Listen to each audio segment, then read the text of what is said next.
विष्णु पुराण भाग 3 सूत महर्षि ने नारद मुनि की कहानी सुनाना प्रारंभ किया। पिछले जन्म में नारद ने एक दासी पुत्र के रूप में जन्म लिया था। वह दासी एक भक्त के घर में काम किया करती थी। उस भक्त के घर में सदा ऋषि मुनि, साधु संत अतिथि सत्कार पाया करते थे।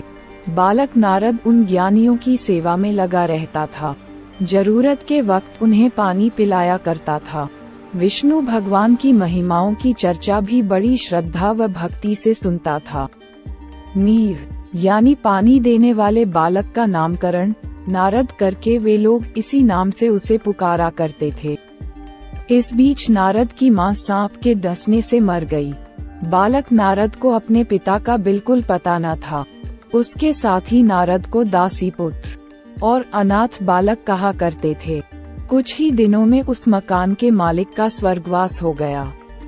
नारद को कहीं आश्रय नहीं मिला। वह इधर उधर भटकता था। भूख लगने पर यदि वह किसी मकान के सामने जाकर खड़ा हो जाता तो लोग उसे भगा देते थे और गालियां देते थे कि यह बालक ऐसा पापी है जिसे अपने पिता का भी पता नहीं है। नारद साधु स्वभाव का था, इसलिए नटखट बच्चे उस पर पत्थर फेंकते और उसे सताकर आनंद का अनुभव करते थे। गांव के लोगों से तंग आकर नारद सोचने लगा, इन मनुष्यों के बीच मेरा जन्म क्यों हुआ है? मैंने कौन सा अपराध किया है?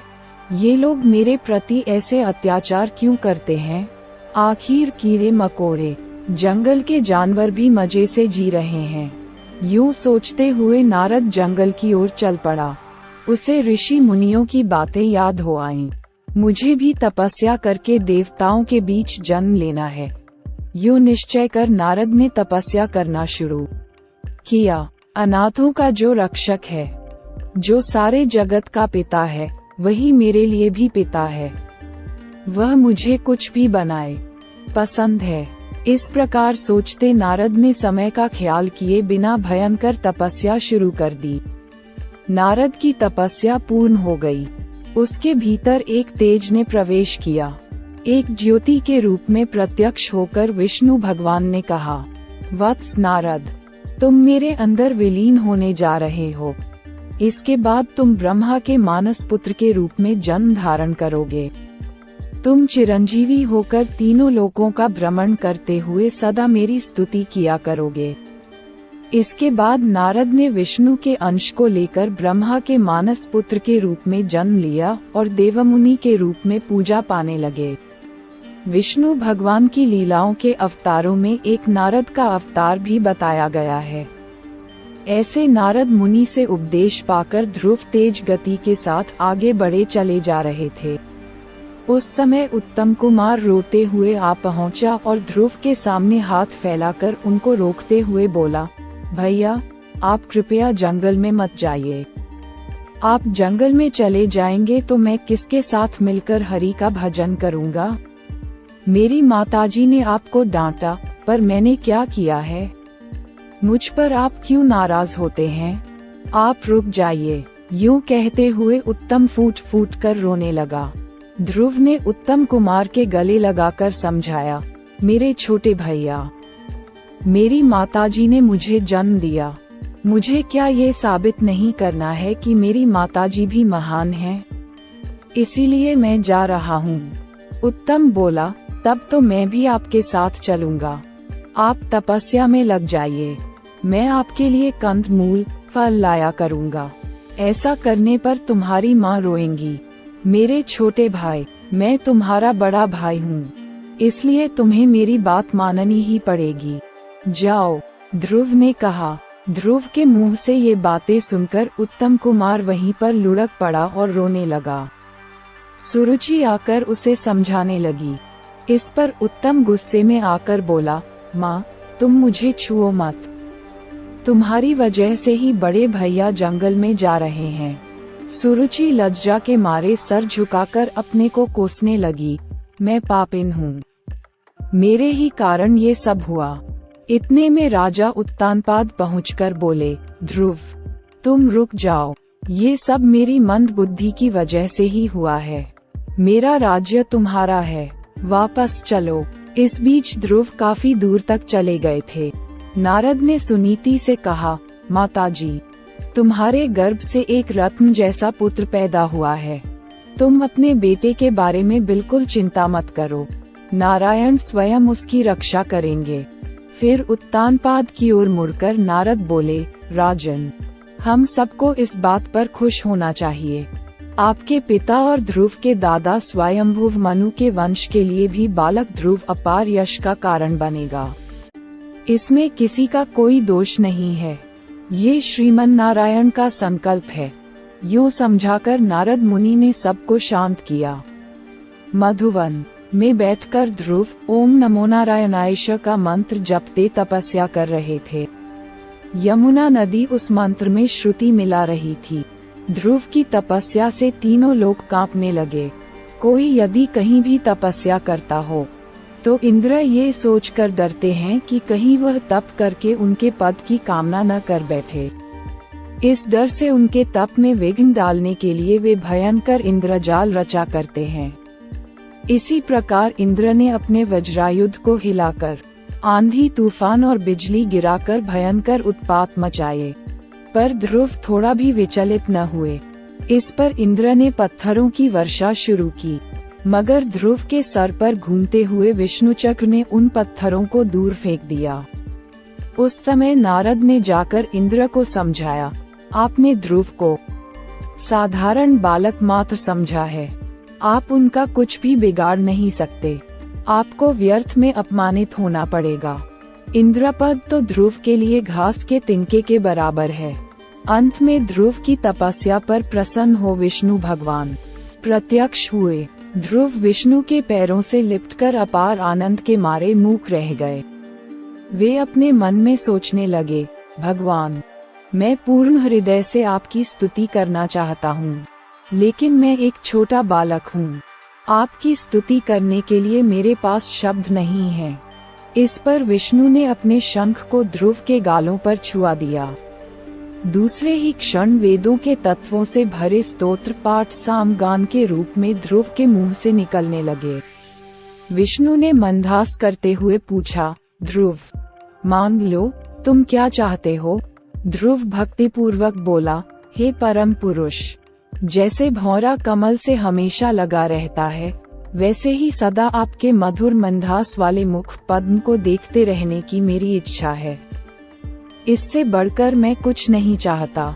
अच्छी बात है, लेकिन पहले तुम अपने राज्य में जाकर धर्म का पालन करते हुए शासन करो। इसके बाद तुम मेरे विश्वरूप का शिरोभाग बने ध्रुव पद पर पहुंच जाओगे। कल्पांतों के बाद भी तुम उस अचल पद को ग्रहण कर सदा प्रकाशमान रहोगे। यूं समझाकर विष्णु भगवान अंतर्धान हो गए। इसीलिए ध्रुव को अनुग्रह प्रदान करने वाले विष्णु का अवतरण ध्रुव नारायण अवतार कहा गया है। इसके बाद ध्रुव अपनी महिष्मतीपुरी में आ गए। उत्तानपाद ध्रुव को अपना राज्य सौंपकर तपस्या करने चले गए। उत्तम कुमार का अभी तक विवाह नहीं हुआ था। राजधर्म के अनुसार जंगली जानवरों से जनता की रक्षा करने के लिए वह शिकार खेलने गया। हिमालय के पहाड़ी जंगलों में दुष्ट यक्षों ने उस पर हमला करके उसको मार डाला। अपने पुत्र की मृत्यु पर सुरुचि दुखी हो वहां पर पहुंची और जंगल के दावानल में फंसकर भस्म हो गई। ध्रुव ने यक्षों का नाश करने के लिए यक्षनगर अलकापुरी को घेर लिया। मायावी यक्षों ने अपनी क्षुद्र मायाओं का उन पर प्रयोग किया। ध्रुव ने नारायण अस्त्र के द्वारा मायाओं को विफल बनाकर उनको हरा दिया।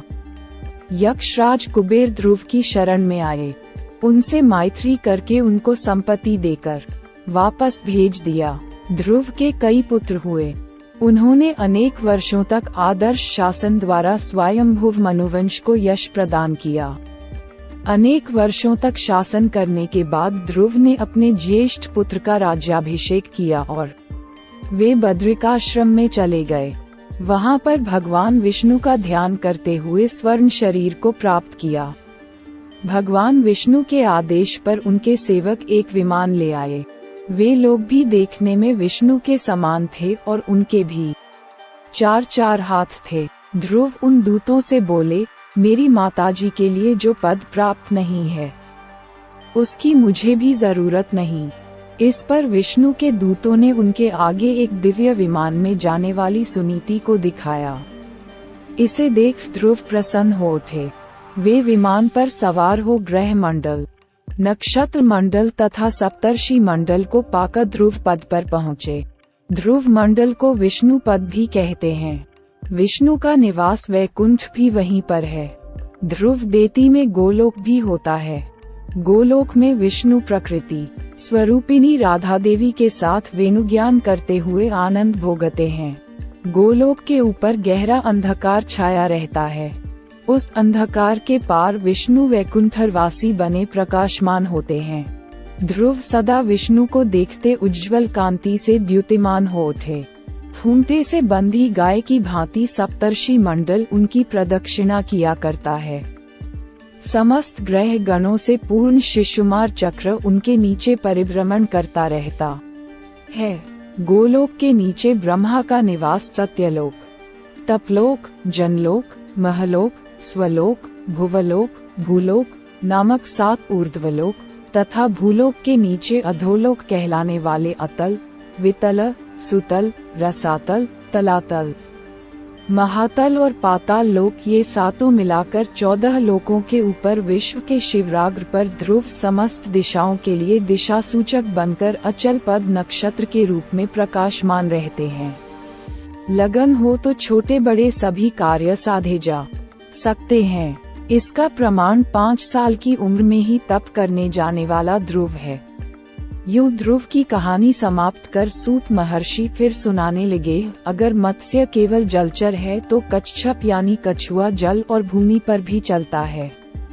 जल में से प्राणी भूमि पर आ गया यानी जलचर की दशा से भूचा तक का विकास हुआ। इसीलिए कछुए के रूप में विष्णु अवतरित हुए, जो दशावतारों में दूसरा अवतार है। इन शब्दों के साथ सूत मुनि ने कूर्मावतार की कहानी शुरू की। देवता व राक्षस क्षीर सागर का मंथन करके अमृत पाने के लिए तैयार हो गए। बाहुबल और संख्या की दृष्टि से भी शक्तिशाली बने राक्षसों ने सोचा कि अगर अमृत प्राप्त होगा तो सारा अमृत उन्हीं लोगों का हो जाएगा। राक्षसों को अमृत के द्वारा अगर अमृतत्व प्राप्त हो जाएगा तो हमारा क्या नुकसान होगा।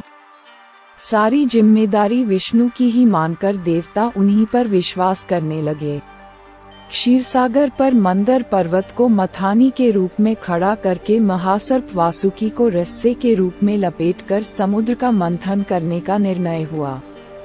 लेकिन मंदार पर्वत को लाकर क्षीरसागर में डालना किसी के लिए मुमकिन न था।